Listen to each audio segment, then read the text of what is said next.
Hare Krishna, everyone. Welcome to this week's edition of the Hare Krishnas in Britain podcast. This is episode number 42. Thank you to those of you who have stuck with us over the last 42 episodes, over the last 18 months. We've been chatting to devotees, not just in Britain, that's kind of the name of the podcast, but devotees from around the world. We've spoke to devotees outside the UK, in the United States, in Germany, and today we're going all the way to Nepal. Nepal is a beautiful country. I haven't been, but I've seen pictures and videos of Nepal. And I'm really, really pleased to welcome our guest this week, Abhaya Caitanya Das, or Prabhu. Hare Krishna, Prabhu. Jai, Dandavat Prabhu, Hare Krishna. It's so good to have you on this week's podcast. We've actually taken a bit of a break from the podcast the last month or so because the whole Hare Krishna project team's been busy with stuff in the real world, preaching and traveling. And you and I actually met a few years ago, didn't we? We did indeed. We met in London. We didn't meet in Nepal. As I've said, I've never been there, but you're in Nepal now. So let's just start maybe by telling us a bit about you and your background and where you're from and all of that kind of thing. Yes, Jai. So thank you for having me on the podcast. It's very kind of you. So I am originally from Nepal. I grew up in Iceland and in the UK. And now I am based in Nepal again for the last month, and I'll probably be here for a few more months because I'm just preparing to enter the Grihastha ashram. So my wife, she's from Nepal, and a part of being in the Grihastha ashram has to, you have to maintain, yourself, your family, and contribute to whatever seva you can do towards, Hari, Guru, and Vaishnavas. So I feel that I feel more in my element, as I guess, in Nepal. So hence why I'm based here now. And there's also a very nice opportunity for preaching here because a lot of Nepalese, well, majority, it's a Hindu kingdom. So you either have Shiva, Vishnu, or Buddha devotees mainly. I was once told that Nepal, so officially Hinduism is the state religion in Nepal. Is that correct? Yes. And this is officially it's the only Hindu country in the world, because obviously India is officially secular or non-religious. Yes. So if anyone listening or watching ever gets asked that question in a pub quiz, which is officially the only Hindu country in the world, it's actually Nepal, not India. For those of you that do pub quizzes, that is. And another interesting thing about Nepal is, till date, any time in history, there has never been a single cow, Gomata, killed or slaughtered or even killed in Nepal till date. So wow. We are a very, you could say, austere country, very, well, still it's Kali Yuga, so I'm not saying Nepal is, but there is that Shakti in Nepal, you could say, because that is very, impressive towards, like God consciousness. Because even, unfortunately now, even India, it's in terms of cow killing, they export a lot of beef, unfortunately. So yeah, Nepal, even though it's a small country, they do. Okay, we've just lost. This is what happens when you record a podcast with someone in Nepal. Abbay's just gone. I think he's about to come back. There he is. Sorry, so basically the line just cut. Don't worry. I was just saying that this is what happens when you're live with someone in Nepal. Of course, it's gonna be a bit temperamental. Yes. So you've been in Nepal for about a month. How long were you in the UK before? 9 years. 9 years. Yes. That's quite a long time. Well, 9 years is and it isn't a long time. It depends how you look at it. But Yeah. we obviously met at the Ganga Matas Bhakti Center in kind of East London, isn't it? Yes. I was doing some research for this book, the Hare Krishnas in Britain, and I came along, and we'd had met via social media before that, but I came along then. And yeah, it was great Yes. to come and meet yourself and the devotees there. So tell us a bit about how you got involved with Krishna consciousness. Were you raised a devotee? No, so my mother, so I was raised by my mother, a single mother, and she is from it's a pious family. So she does a lot of puja at home, Hindu worship, in simple words, um, and recites, prayers every morning, things like that. But I never really was conscious of what was happening um, in the household. But she was, she always was very, yes, pious. But I wasn't raised a devotee. Then I met the devotees in 2016, and I was going to programs and Sunday feast in Soho, and I believe we also met in Soho once, if you remember. Yes. I do remember. So yeah, so that was the time. Yeah. So that's how I got into the association of devotees, just through Sunday programs mainly, because I used to live very close to the Soho temple before I moved to Wiltshire as well with my mother. Mm. And yeah, that's how. Yeah, so just through the devotees in Soho, that's how I got in contact. And kind of what was it that attracted you to Krishna consciousness, to Bhakti Yoga all those years ago?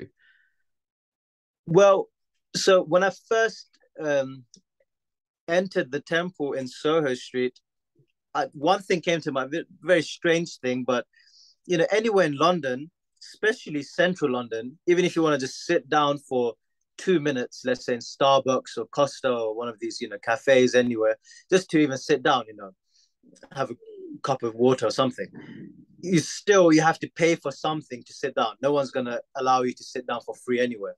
Maybe in the bus stop or public transport somewhere, the tube, but otherwise, you have to, it's basically the city runs, on money, on business. So if you're not a customer, then, you have to pay for something. So when I first went into the temple, I went upstairs to the temple room, and it was like the first time at the time, like 5 years, that I actually got to just sit down somewhere, for free, but without anyone saying anything, or me having, worrying about, sorry, you have to go, or you have to order something, something. So it was just that the environment was just so very pure, the incense smell, the curtains were closed. I was, I think, the only one in the temple room at the time, with the first time I entered the temple room, and the whole atmosphere was just so, I don't know what, in simple words, you could say divine. And I really just felt, at home, basically. But with little things like that, like, oh, I can't, no one's at least, for 1 minute, I can sit still and just do nothing, basically. And without anyone saying, oh, please move, or, something. So they were actually, the temple, the devotees, they were, welcoming me rather than trying to, exploit something from me. They just wanted to, welcome me and explain to me about Krishna consciousness, which I really appreciated. So freely they were distributing this Krishna consciousness. So at the time, I don't know what was going on, but I just really felt the pull towards the devotees. That's really encouraging to hear. I mean, that's probably in a nutshell how one of the reasons we all kind of got involved with the Hare Krishna. We kind of felt that pull from the devotees to the devotees, that kind of drag, if you like. Yes. Fascinating. And so you started off kind of going to Soho Street all those years ago, and now you've ended up in Nepal. And it's funny how kind of social media works, because obviously for me, the pandemic was an opportunity for me to kind of reassess things and reevaluate things. And then suddenly you appeared on my friends list on Facebook, and I kind of recognized that face. and then I find out that you're living in Nepal. Yeah. But I guess should have guessed that because that's where you're kind of originally from. So tell us a bit about you've got a wonderful devotional name or Hare Krishna name, Vaishnav Yes. name, Abhaya Caitanya Das. So tell us a bit about who gave you that name. My spiritual master, Srila Bhakti Pradipa Paribrajaka Maharaj. I got initiation in Guru Purnima this year, 2022, in Nepal. And my Guru Maharaj gave me the name Abhaya Caitanya Das. Wow. So my Guru Maharaj, he is currently preaching in ISKCON New Zealand, but he is a disciple. He joined in ISKCON in 1982. Then he took initiation from Srila Sridhar Maharaj in Navadvip, I believe in 1984.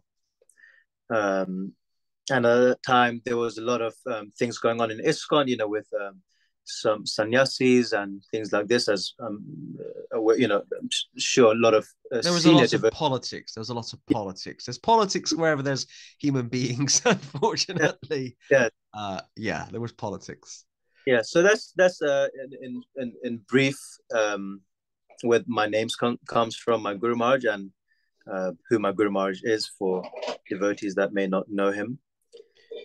So I met your Guru Maharaj, Paribrajaka Maharaj, a couple of years ago in London. I'd seen him for a number of years. Any devotees listening or watching this podcast will have seen regularly when he's in London. They would have seen Paribrajaka Maharaj out on the Saturday night Harinams. Yes. Sorry to use a kind of bodily conscious term, but Paribrajaka Maharaj is a black-bodied sannyasi, and when he's in the UK, would regularly come out on Saturday night Harinams. We're going to carry on recording this podcast when you're doing a podcast with someone in Nepal, which isn't the wealthiest country in the world. You're going to have these kind of technical problems, so we'll carry on recording. But yes, Paribrajaka Maharaj is certainly well known on the London devotional scene. I met him a couple of years ago. I went to interview him for my book, The Hare Krishnas in Britain. And he talked a lot about his own journey over the last 40 years in the Hare Krishna movement. He's a sannyasi now, and he's doing a wonderful job in terms of sharing Krishna consciousness with people in the UK, people in Nepal, people in Africa. He's got a growing number of disciples in Africa. If I remember correctly, remember my notes from the interview. He was wonderful, by the way, my time with him. I spent a few hours with him in the summer of 2020, and I went to where he was staying, and he made me some lovely khichdi, and we took prasadam together, and he actually allowed me to ask any question that I wanted, which doesn't often happen with sannyasis. So I felt very kind of honored by that. But yeah, he's got a growing number of followers over the world. I remember him telling me he's from Peckham. He was kind of the young lad from Peckham that joined the Hare Krishnas in kind of the late 70s, early 80s. And I've noticed how a lot of younger people in Britain and around the world are starting to kind of follow him now. And yes, he did take initiation from Sri Sridhar Maharaj in the early 1980s. And Abhaya Caitanya Prabhu took initiation from Paribrajaka Maharaj just earlier this year. So we're just going to wait and see whether Abhaya Caitanya Prabhu comes back onto this podcast. Of course, I can carry on chatting for a long time. It's been great to have so many of you tuning in for this episode. We do record these every week. If you'd like to be a guest on the Hare Krishnas in Britain podcast at some point in the future, please do get in touch. We've recorded some fantastic podcasts over the last year and a half, chatting to devotees like Abhaya Caitanya Prabhu from different parts of the world. We've spoke to a lot of devotees around the UK in terms of listening to their stories. And we've touched on some really, really important issues, not just the kind of, airy-fairy devotional stuff. We've also looked at issues such as child abuse, such as mental health, such as homosexuality and LGBT issues, trans issues we've looked at. We've talked about the occult. and clairvoyance in relation to Krishna consciousness. So we've done a lot of podcasts over the last year and a half, the Hare Krishnas in Britain, and it's really been a chance for devotees in Britain to ask questions, to listen to people, and we understand the podcasts have been really, really helpful. So we're just waiting to see whether Abhaya Caitanya Prabhu will retune back in. Nepal it's bizarrely 5 hours and 45 minutes ahead. I don't know where the 45 minutes came from, but they're 5 hours and 45 minutes ahead.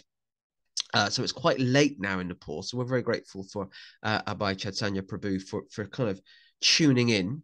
We're just going to wait a few more minutes to see if he tunes in. Episode number 42 of the Hare Krishnas in Britain podcast. Thank you, everyone. Is just to quickly before he does come back in, to everyone who continues to follow the Hare Krishna project. We're getting a lot of positive feedback with some of the stuff that we're doing around the UK. We're just about to head to Scotland for a festival tour at the end of October. We're doing a big festival in Dunfermline. Those of you that watch the news in the UK would have seen that the new king, King Charles III, has been in Dunfermline this week to officially name Dunfermline a city. It was a town before, so we're off to the new city to do a big Hare Krishna festival. So the people of Dunfermline have got a bit of a double whammy. The king and the Hare Krishna festival. So that's exciting coming up. We're also going to be doing something for Interfaith Week in November. We're looking to do some kind of comparative study stuff, probably in the southwest of England around that week. I have a feeling that maybe Abhaya Caitanya Prabhu might have lost connection. I have no idea where in Nepal he is. I know he's staying with his grandfather. His mother's here in the UK. I'm also keeping an eye on my phone to see if he tunes back into Facebook. Of course, we're doing this via Zoom to Facebook. He hasn't come in yet. Of course, I could talk for ages. So Paribrajaka Maharaj is mentioned in this book. I did a bit of an interview with him a couple of years ago. He talked also about his kind of Roman Catholic upbringing, which kind of was inspired him with his kind of devotional stuff, Gaudiya Vaishnava activities a bit later on. And those of you that follow this page, the Hare Krishna Project, would have seen that the team here, we have produced a map recently, which details the kind of family tree of the Gaudiya Vaishnava world here in the UK since the 1930s.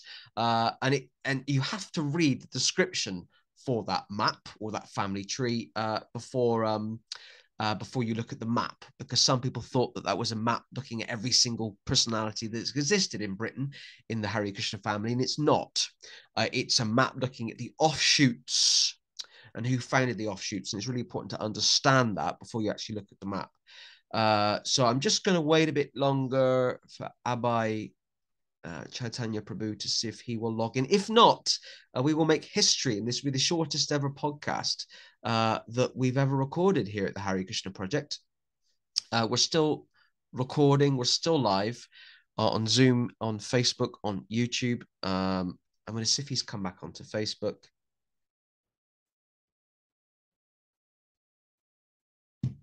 Okay, I will leave it another, I think, 60 seconds. But I think the thing that we really wanted to get out of this podcast today was that Abhaya Caitanya Prabhu is now setting up a business in Nepal, which is kind of a double-edged sword. It's a business so he can earn money to live. It's nice to earn money to be able to live, to pay your bills and to pay your rent. He's going to get married, and also he's going to be using his business. It's a prasadam distribution business in Nepal, and he'll be using his business to kind of promote Krishna consciousness and share Krishna consciousness with the people, the wonderful people of Nepal. And his Guru Maharaj, I think, will be visiting there when he can in Nepal. So I think actually we're probably gonna stop it there. Thank you to everyone for tuning in to the shortest ever edition of the Hare Krishnas in Britain podcast. This was a very short episode, number 42. If you want to be on the podcast one week, please do get in touch. Please do put a positive comment on this podcast, whether you're watching it on YouTube or on Facebook, and please do get in touch. Thank you. Hare Krishna.